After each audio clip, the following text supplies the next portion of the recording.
Hi student, GIT के online class में आपका स्वागत है। आज के क्लास में हम लोग सीखने वाले हैं बेसिक अकाउंटिंग कंसेप्ट में accounting equation, money measurement concept, separate entity concept. तो चलिए हम लोग एक एक करके समझते हैं कि पहले अकाउंटिंग इक्वेशन होता क्या है, मनी मेजरमेंट कंसेप्ट होता क्या है, सेपरेट एंटिटी कंसेप्ट होता क्या है। इसको समझने के लिए सबसे पहले हम आते हैं यहाँ पे और इसको एक एक करके समझते हैं।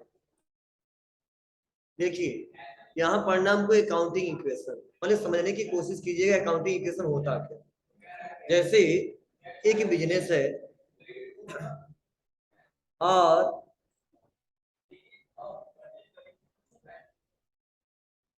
इस बिजनेस में जितने कैपिटल होता है, जितना रुपए का कैपिटल होता है, कैपिटल बताया था, और जितने रुपए का लायबिलिटीज होता है, इन दोनों के बराबर एसेट्स होता है। यही अकाउंटिंग कंसेप्ट का होता है। मतलब अगर एक बिजनेस की बात करें तो कोई पूछे अकाउंटिंग इक्वेशन क्या है, तो आप बता सकते हो assets equal liabilities plus capital. मतलब जितना लायबिलिटीज का अमाउंट है और जितना कैपिटल के अमाउंट है, अगर दोनों को जोड़ देते तो किसके बराबर आता है, एसेट्स के बराबर। मतलब ऐसे ही हमारा कंसेप्ट चलता है। अब क्वेश्चन क्या मतलब है आप बताइए। हम व्यापार को 1 अप्रैल से लेके, समझने की कोशिश करना, 1 अप्रैल से लेके और 31 मार्च तक हम चला रहे हैं। 31 मार्च तक क्या कर रहे हैं हम लोग, चला रहे हैं। तो साल के एंड में, साल के एंड में हमको चेक करना होता है कि हमारे व्यापार में कितने रुपए का लायबिलिटी और कितने का कैपिटल और कितने का एसेट्स। तो आप बताइए यहाँ पे अकाउंटिंग क्वेश्चन क्या कहता है कि आपके पास संपत्ति कितना है, ध्यान देना, और आपके पास कर्ज कितना है। इन दोनों का डिफरेंट ही क्या होगा, आपका कैपिटल होगा, पूंजी होगा। जैसे सपोज हम व्यापार को स्टार्ट किए थे कितने लाख से, 5 लाख रुपए से, ठीक है बाबू।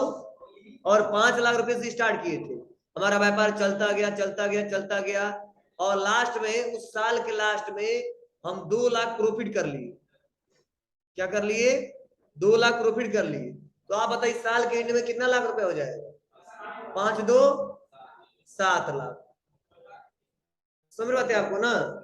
लेकिन ध्यान से सुनना, यहाँ पर कोई पूछ दे कि अगर हमको कैपिटल नहीं पता है, और नहीं कैपिटल नहीं पता है और लायबिलिटी एसेट्स पता है, तो कैपिटल कैसे निकालोगे आप। तो देखोगे कि एसेट्स आपका कितना है। सपोज एसेट कितना है, 2 लाख रुपया, ठीक है, इक्वल देखेंगे लायबिलिटीज कितना है, ठीक है, और प्लस कैपिटल कितने का है। तो अगर इक्वेशन लगाओ तो क्या हो जाएगा, capital equal assets minus liabilities, हो सकता है। अब देखिए कैपिटल में कितना है, 2 लाख, मान लो लायबिलिटी में कितना है, 1 लाख, तो कैपिटल कितना बचेगा, 1 लाख। मैंने बताया नहीं था,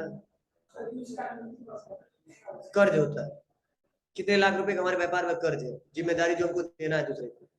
तो सुना जी, क्या अगर कोई कह दे कि आपके पास 5 लाख रुपए का संपत्ति है, सुन लो थोड़ा सा, और 2 लाख रुपए का लायबिलिटी है, तो आप बताइए पूंजी कितने लाख रुपए का अगले साल बचेगा, 3 लाख ना जी। यही समझा रहा हूँ। मतलब लगाए थे कितना, 5 लाख रुपया, कमाए थे कितना, 2 लाख रुपया, तो टोटल अगले साल का कैपिटल क्या होगा जी, 7 लाख। लेकिन हमको कैपिटल नहीं पता है, तो यही रूल लगाएंगे क्या जी, मतलब capital equal assets minus liabilities. तो कैपिटल कितना है वो रिकॉर्ड करेंगे, लायबिलिटीज कितना वो रिकॉर्ड करेंगे, आसानी तरीके से निकल के हमारे सामने आ जाएगा। बोलिए हो जाएगा, कोई दिक्कत। या बोलते हैं अकाउंटिंग इक्वेशन। देखिए हमें लिखा भी गया है और समझाया भी गया है, तो मैंने आपको एक एक करके डिटेल में समझा दिया और बता दिया। चलिए यहाँ पे देखिए, यहाँ पे क्या बताया जा रहा है समझने की थोड़ा कोशिश करते हैं हम लोग। आवाज सुनाई दे रहा है ना बाबू, मेरा आवाज आ रहा लास्ट तक ना। अरे तुम ही लोग से पूछ रहे हैं, नहीं सुनाई दे रहा है?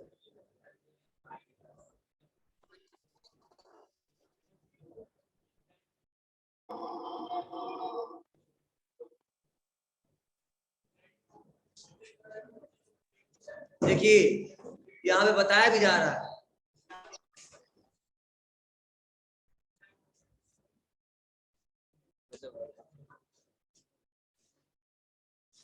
बताया जा रहा है कि the relationship between assets and liabilities and capital can be expressed from the equation in called accounting equation.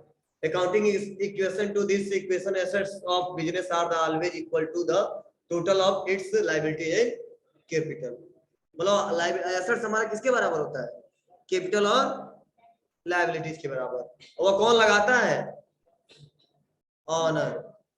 ठीक है, यही बताया जा रहा है कि it also called balance sheet equation, the accounting equation is, ठीक है। और यहाँ पे इसका फॉर्मूला बताया जा रहा है कि assets equal liability plus capital. अगर लाओगे ऐसे कर सकते हो ना, capital equal assets minus liability. बताओ, जब एसेट्स हमको पता है कितना 7 लाख और लायबिलिटी पता है 2 लाख, तो कैपिटल कितना होगा?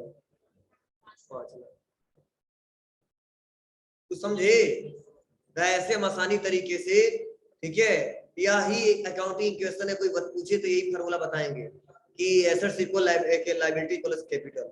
कल दिक्कत हो रही है, अरे यार जब व्यापार को हम स्टार्ट किए थे, समझना थोड़ा सा, तो 5 लाख लगाए थे, ठीक है, और कमाते गए लास्ट हमको पता चला कि क्या किया हमने, यहाँ पे 5 लाख लगाए थे, पता चला कि एसेट्स हमारे पास 5 लाख रुपए का है और लायबिलिटीज हमारे पास 1 लाख रुपए का है, तो समझ जाएंगे अगले साल का कैपिटल कितना होगा? 6 लाख रुपए का है, नहीं 4 लाख रुपए का, मतलब कम आ गया। ठीक है, अगर मान लो यही 5 लगाया था और एसेट्स कितना था मेरे पास? 8 लाख रुपए का, तो कैपिटल कितना बताते? 7 लाख। बोलो, तभी तो हर साल स्टार्ट करेंगे लेके अगले साल जाएंगे। अरे सिंपल मतलब यह है कि आप व्यापार में शुरू, देखिए उसके बाद से आज हम लोग पढ़ने वाले हैं मनी मेजरमेंट कंसेप्ट। देखो नाम से पता चलता है कि मनी मेजरमेंट कंसेप्ट, यहाँ पे पैसे की बात की जाएगी।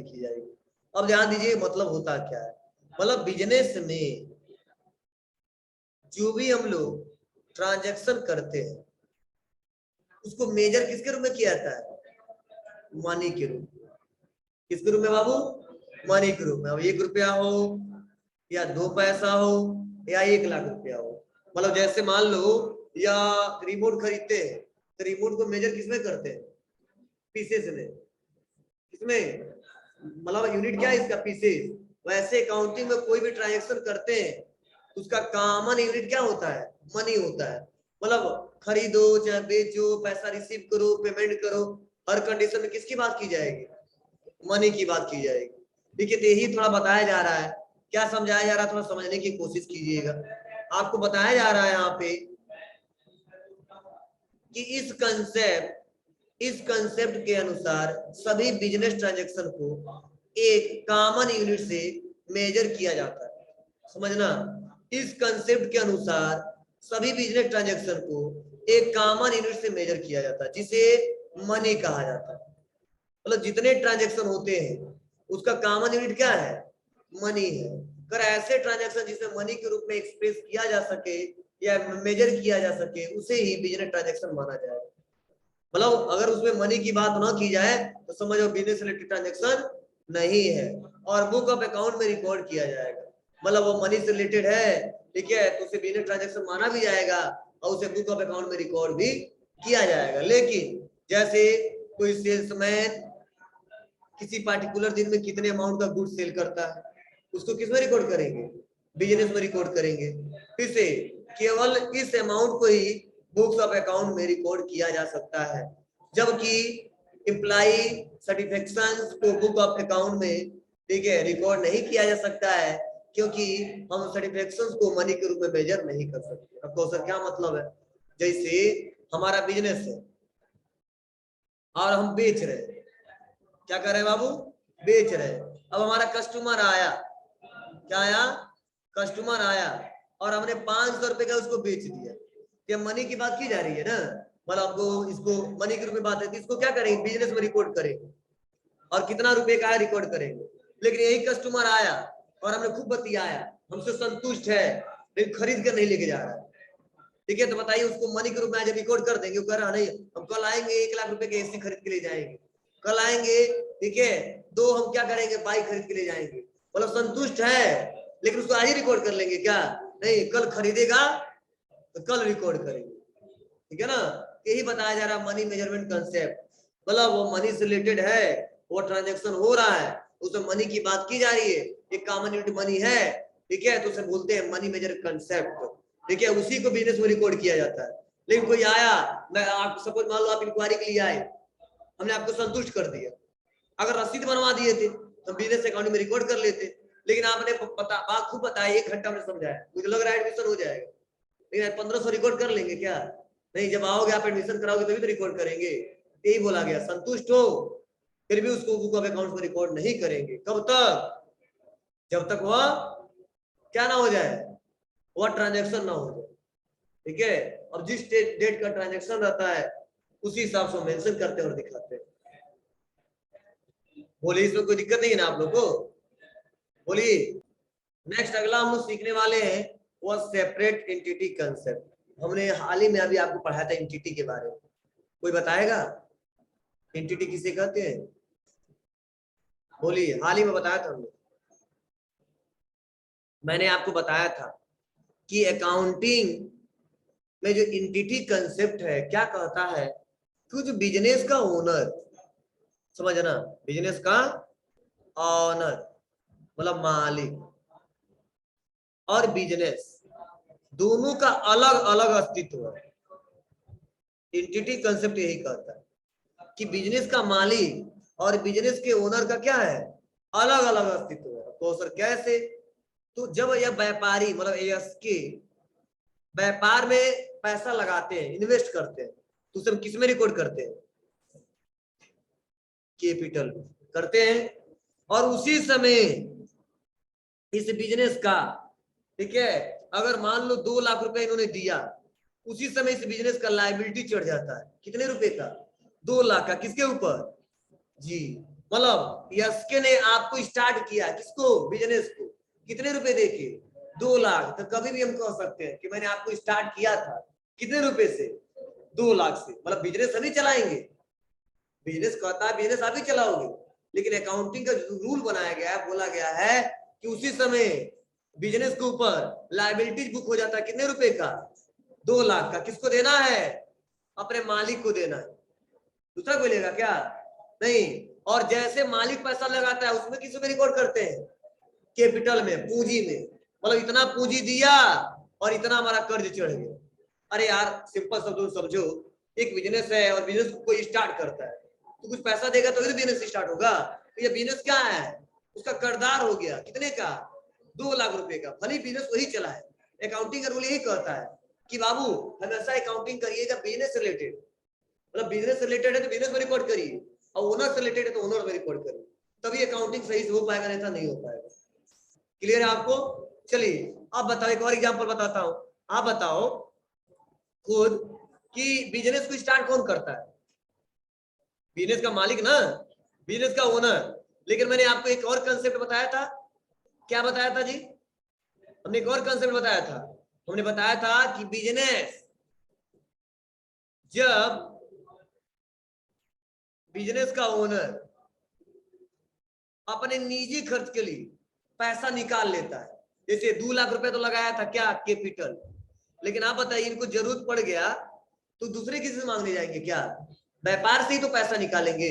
अब मान लो ओनर एसके ने, ठीक है, एक बिल्डिंग खरीद लिया, किसके लिए? रेजिडेंस के लिए, वो बिजनेस रिलेटेड नहीं है। ठीक है, पापा के लिए एक बाइक खरीद लिया, ठीक है, वो बिजनेस रिलेटेड नहीं है। तो हमने क्या बताया था, उसको किसमें रिकॉर्ड करते हैं?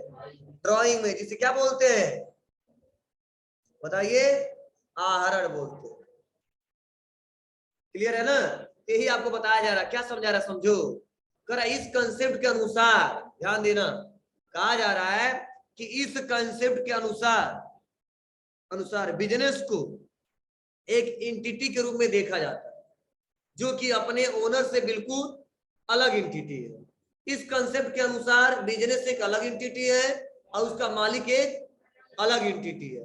हम हमेशा इन दोनों को अलग अलग एंटिटी मानकर ही अकाउंटिंग करते हैं।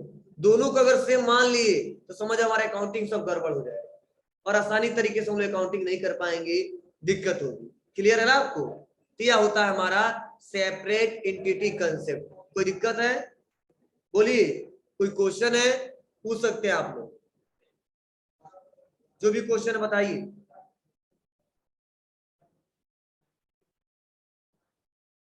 चलिए आपने पूछा है सर क्रेडिटर और डेबिटर किसे कहते हैं, चलिए कोई बता दे हमको।